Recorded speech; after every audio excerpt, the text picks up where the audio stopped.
মাহাত্ম্য কথা শুরু করি।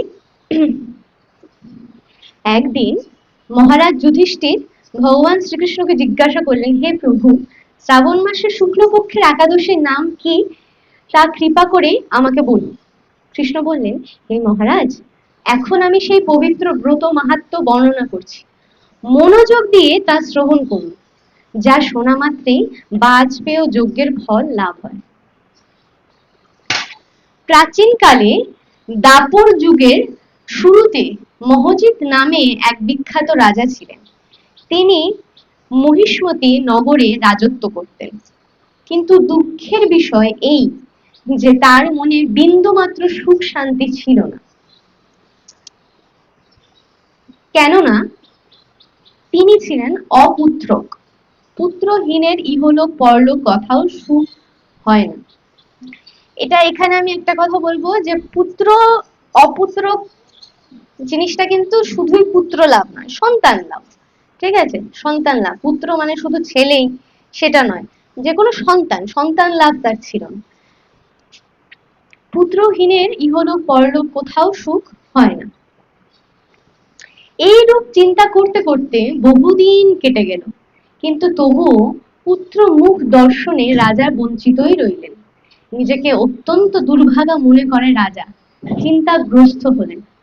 প্রজাদের সামনে গিয়ে বলতে লাগলেন, হে প্রজাবৃন্দ, তোমরা শোনো, আমি এই জন্মে তো কোনো পাপ কাজ করিনি, অন্যায়ভাবে আমার রাজকোষ বৃদ্ধি করিনি, ব্রাহ্মণ বা দেবতাদের সম্পদ কখনো গ্রহণ করিনি, উপরোক্ত প্রজাদেরকে পুত্রর মতন পালন করেছি, ধর্ম অনুযায়ী পৃথিবীর শাসন করেছি, দুষ্টদের যথানুরূপ দণ্ড দিয়েছি, সজ্জন ব্যক্তিদের যথাযোগ্য সম্মান করতেও কখনো অবহেলা করিনি।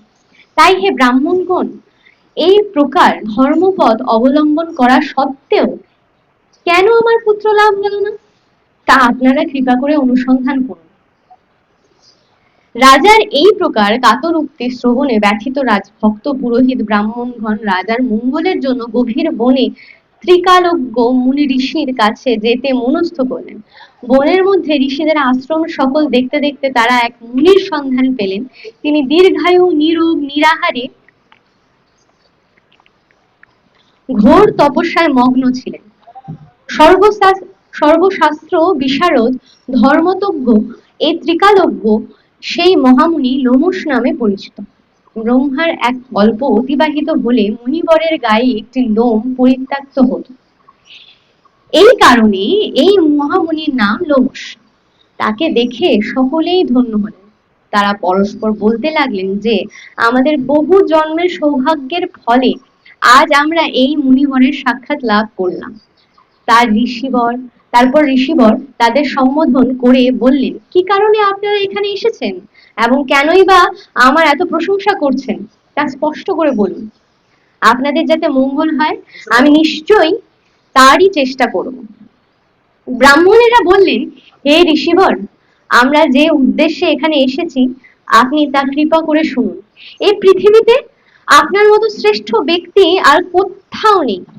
মহিজিৎ নামে এক রাজা নিঃসন্তান হওয়ায় অতি দুঃখে দিন যাপন করছেন।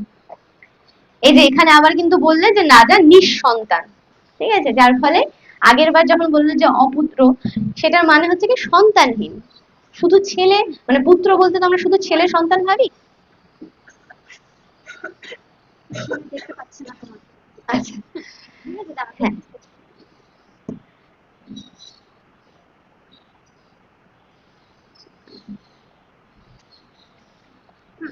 হ্যাঁ, অপুত্র বলেছে শুধু ছেলে সন্তানের ব্যাপার, সন্তানহীন যে কোনো সন্তান হওয়ায় অতি দুঃখে দিন যাপন করেছে। আমরা তার প্রজা, তিনি আমাদের পুত্রের মতন পালন করেন, কিন্তু তিনি পুত্রহীন বলে আমরাও সবাই মর্মাহত। তার দুঃখ দূর করতে আমরা এই বনে প্রবেশ করেছি। হে ব্রাহ্মণ শ্রেষ্ঠ, রাজা যাতে পুত্রের মুখ দর্শন করতে পারেন, কৃপা করে তার কোনো উপায় আমাদের বলুন। তাদের কথা শুনে মুনিবর ধ্যানমগ্ন হলেন। কিছু সময় পরে রাজার পূর্বজন্ম বৃত্তান্ত বলতে লাগলেন। এই রাজা পূর্বজন্মে এক দরিদ্র বৈশ্য ছিলেন। একবার তিনি একটি অন্যায় কার্য করে ফেলেন। ব্যবসা করবার জন্য তিনি এক গ্রাম থেকে অন্য গ্রামে যাতায়াত করতেন। এক সময় জ্যৈষ্ঠ মাসে শুক্লপক্ষের দশমীর দিনে কোথাও যাওয়ার পথে তিনি অত্যন্ত তৃষ্ণার্ত হয়ে পড়েন। গ্রাম প্রান্তে একটি জলাশয় তিনি দেখতে পান, সেখানে জলপানের জন্য যান। একটি গাভী ও তার বাছুর সেখানে জলপান করেছিল, তাদেরকে তাড়িয়ে দিয়ে তিনি নিজেই জলপান করতে লাগলেন। এই পাপ কর্মের ফলে তিনি পুত্র সুখে বঞ্চিত হয়েছেন, কিন্তু পূর্বজন্মের কোনো পুণ্যের ফলে তিনি এইরকম নিষ্কণ্টক রাজা লাভ করেছেন।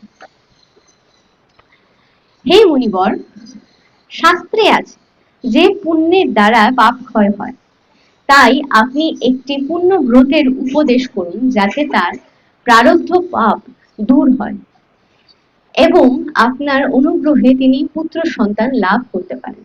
লোমশ মুনি বললেন, শ্রাবণ মাসের শুক্লপক্ষে পবিত্রারোপণী একাদশী ব্রত অভীষ্ট ফল প্রদান করে, আপনারা যথাবিধি তা সকলে পালন করুন। লোমশ মুনির উপদেশে শুনে আনন্দ চিত্তে গৃহে প্রত্যাবর্তন করে তার রাজাকে সে সকল কথা জানালেন। তারপর সকলে মিলে মুনির নির্দেশ অনুসারে ব্রত পালন করলেন। তাদের সকলের পুণ্য ফল রাজাকে প্রদান করলেন। সেই পুণ্য প্রভাবে রাজমহিষী গর্ভবতী হলেন। উপযুক্ত সময়ে বলিষ্ঠ সর্বাঙ্গ সুন্দর এক পুত্র সন্তানের জন্মদান করলেন। ভবিষ্যোত্তর পুরাণে এই মাহাত্ম্য বর্ণিত হয়েছে। এই ব্রত মাহাত্ম্য যিনি পাঠ বা শ্রবণ করবেন তিনি সমস্ত পাপ থেকে মুক্ত হবেন এবং পুত্র সুখ ভোগ করে অবশ্যই দিব্য ধাম প্রাপ্ত হবেন। রাধে রাধে। রাধে।